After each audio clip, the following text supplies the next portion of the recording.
This is my 2019 Chevy Camaro. I don't even remember when this happened, but back at one point, the front bumper ended up looking like that. So let's have a look at what I mean by looking like that. This section of it, the sticker says it all. I hit a curb and I've got an aluminum plate and some gaffer tape holding it together. In this video, we're going to talk about why my bumper looks like that, look at the math of why I used aluminum and gaffer tape instead of a stock replacement front splitter, and stick around till the end for a little sneak peek of what's next, because I do want to fix it better next time.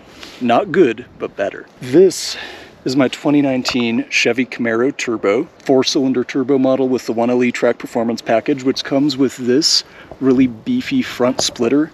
It's made of high-density polyethylene. It's intended not just to be an aerodynamic element, but also it's intended to be a skid plate, because these cars with the track package are driving on tracks, hitting the curbs on the tracks, and inevitably smacking that, getting little bruises and scuffs on it. So this has handled all of my off-road antics fantastic. The irony of hitting a curb making a right turn into a coffee shop was just hilarious. We get to the numbers of trying to replace this front splitter, and I quickly realized $600 for a new one is wild. And I thought, okay, 80% of this thing is still intact. Why am I gonna spend so much to replace something that's 80% good when I could just put in a metal plate, tape it together? It doesn't rain much out here, so the tape lasts a long time. And so we're here with what I've discovered is now actually a very functional repair, and it's handled rallycross events, ran over tons of cones, and done just fine. In my opinion, it's been a great choice. If you have opinions about whether it was a great choice and you don't think it was a great choice, I'll be in the comments section to hear them, and I would love to hear them because I welcome this kind of discussion out here.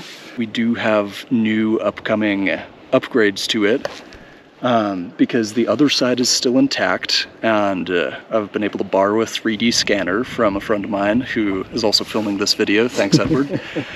And we're gonna scan the intact side and use it to 3D print a patch for it.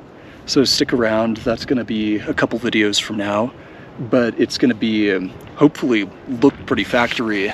We might do it in a different color just to make sure it looks totally striking and cool, because when you're 3D printing a custom patch for something, you might as well make it visible.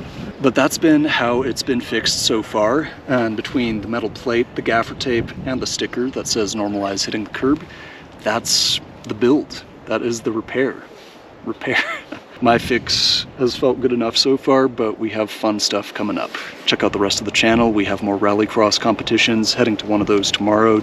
Just did a big video on the last one in San Diego. Thanks for coming along for the adventure.